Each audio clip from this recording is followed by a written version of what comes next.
What's happening? I'm Cooley High, and thank you for tuning in for another edition of Behind the Boards. Today I'm going to be giving you my assessment of the M Audio Code 49 keyboard controller. Let's get into it. Okay, so this here is the M Audio Code 49. I've actually attached a particular arm on the edge of the keyboard to put a nano control up here, and I'm going to explain to you why the nano control is there to begin with. Alright, so let's go over some of the basic things of this keyboard controller. First of all, I gotta say that this is a really decent keyboard controller. It does pretty much everything that I need it to do with regards to my live performances, which is one of the reasons why I chose this particular controller over a few others that were on the market. Okay, so first off, the older versions, if you are a fan of the M Audio keyboards, you'll realize that the older version or the previous version of this Code 49 series contained some information on the top strip right above the two first octaves of the key bed, and that gave you information with regards to how to manipulate your control assignments, CC values, color changes, memory allocations, and a number of different options that you can access to really make the most out of this keyboard. The newer versions do not contain this information directly printed on the keyboard. However, if you have the manual, you will be able to see exactly what keys to press to store your presets and all of that sort of thing. And also, there is a preset manager that you can download from the M Audio website to manipulate all of these same functions right from the convenience of your desktop computer or your laptop computer, and it makes life so much easier to be able to program your keyboard from the computer as opposed to programming it from the keyboard, which I normally used to be so used to. A little bit of a transition to make, but it's a dope transition nonetheless. Other than that, I have nothing but great things to say about this keyboard. Basically, you have your 16 pads here for triggering any samples or finger drumming. I use it for both. So with these drum pads, right, you can have MIDI assignments for each one of these pads to trigger different aspects of your DAW, your production, so to speak. So for my general drums, and drums are generally assigned to MIDI channel 10.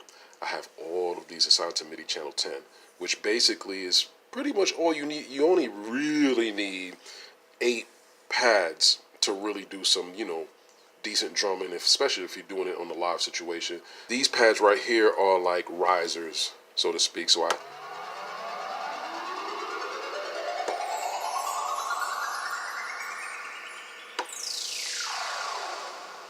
So I use that to trigger my risers when I'm, reaching certain points of the song.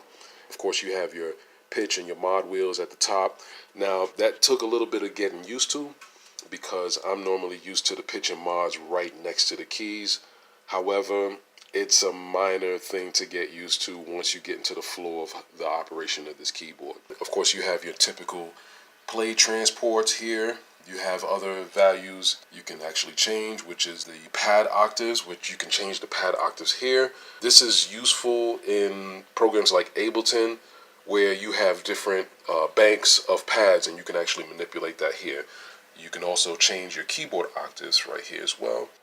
If you have a particular couple of styles that you like to use at any given time, you can create different presets. Here, I only have 2 presets saved because I updated the firmware and it wiped out all 7 of my presets that I had previously. So I narrowed it down and said, well, you know what? I really just need 2 for right now. If I need to develop more, I'll do that. Pretty much what it is, this built-in presets for different softwares like Ableton, Pro Tools, Cubase, hybrids, and that sort of thing, Logic, Bitwig. For me, I use my own presets.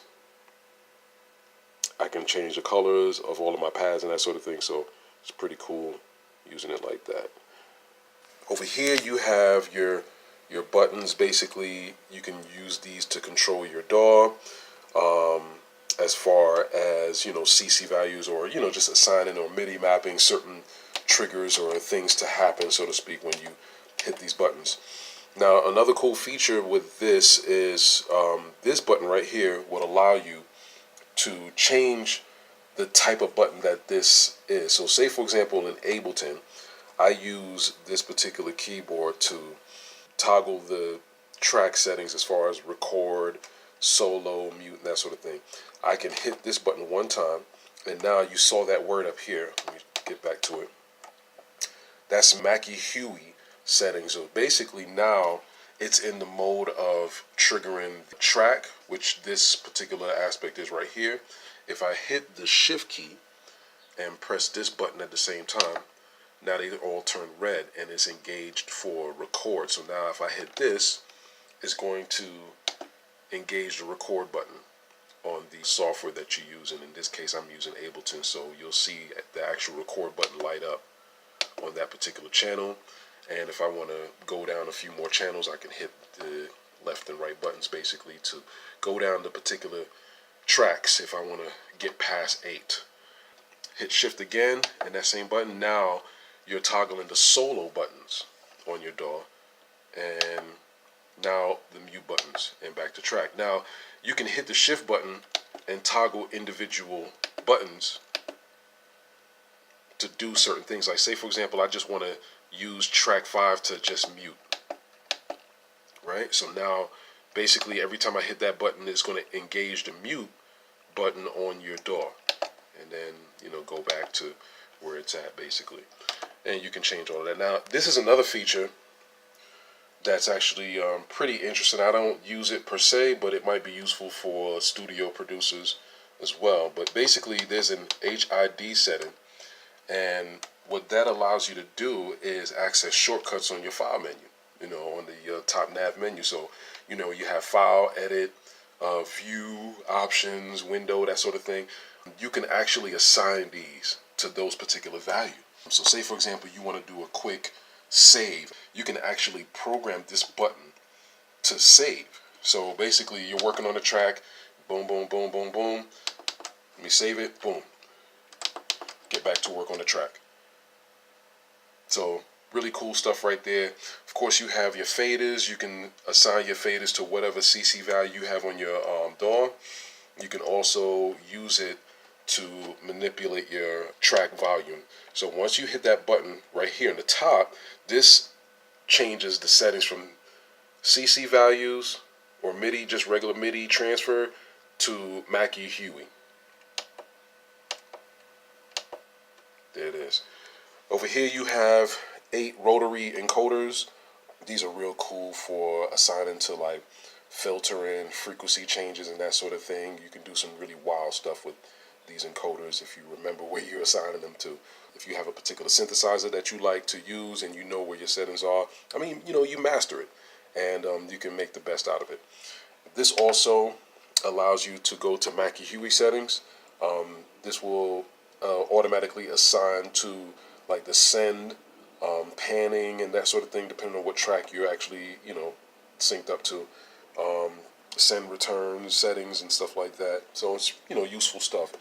And this right here is an XY pad where I don't find much of a use for it unless I'm into like doing some really interesting techno or electronica or something like that. This allows you to just manipulate the Y. This manipulates the X. I personally don't use it, but it's actually a pretty cool, useful thing. It's kind of like pitch and modulation. These two wheels right here into one pad. So if you think about it that way, that's pretty much how this thing operates. It's kind of interesting, but there it is. So that's the Code 49 in a nutshell. Now, the reason why I have this nano control up here, basically for me, for how I like to do my live shows, I like to be able to see exactly what I'm doing on the stage, even if I'm not looking at my laptop, right?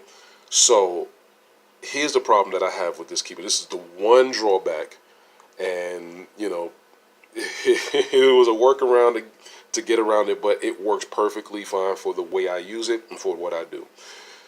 So when I'm doing my live loops, I like to be able to engage the track that I want to record on, and if I'm done recording on that track, I disengage it, right? See how that changed color, or basically it turned dark. So now when I'm hitting these buttons on my DAW, it's disengaging or engaging that particular channel, right? So now Some, may wonder if you are familiar with this keyboard. You may wonder, well, why don't you just go to the Mackie Hewitt settings on this particular, feature right here, right? And that would be cool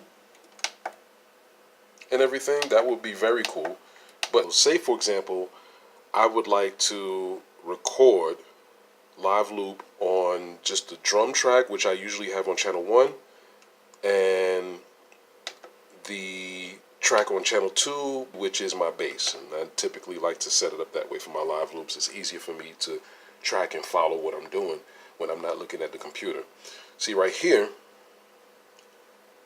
you see the confusion. I don't know if it's engaged or disengaged if I'm going through my set, right? Now, I see it doing it right here on the door, but it's not sending that same thing on the keyboard. So that's one drawback, one major drawback that I have with this particular keyboard, that it doesn't send a color change back for your Mackie Hewitt settings, right? And that's just for the Mackie Hewitt setting. Up here is the reason why I have the nano control. So like if I basically engage channel 1 or track 1 to record drums, and I'm recording my bass line, it's going in, I'm going in, and I'm done looping it, I want to be able to hit that button and know that I'm done looping, right? So now if I'm actually playing keys, I want to engage track 3 to do keys,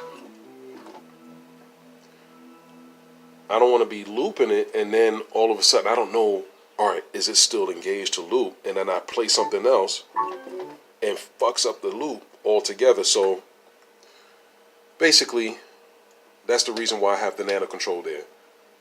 Mainly to be able to see what the heck I'm doing, right? Right? And also I have the ability to be able to engage, disengage each one of these different aspects of the console right here on the fly, right? So that's why I have the nano control up here. It works pretty well, does the trick. I have this little wedge right here. Ignore the wedge. I'll get something that's a little bit more professional looking in the near future. In the meantime, it does its thing. There is a software for your presets. You can use the preset manager for this keyboard. It works for the 49, the 25 key, and the 61 key version of this. For some reason, you cannot find the 25 key controller in this country. I don't know why, but they don't sell it in this country. Just to add on to this keyboard, I think it's a pretty decent controller, man. The keys, it has the waterfall type of style key bed, so to speak.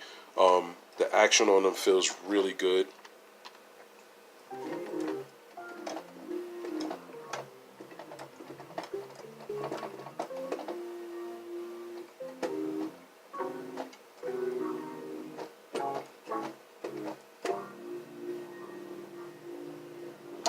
It has a pretty decent feel to it. It doesn't feel too springy and synthesizer style keys like how sometimes they come, but it's actually a really decent keyboard controller, and I'm happy to have made this purchase. So that was my assessment of the M Audio Code 49. Thank you for watching thus far. If you like what I had to say about the keyboard, feel free to hit the comments, hit a like. Always appreciate likes. And thank you once again for tuning in, and I'll see you next time. Peace.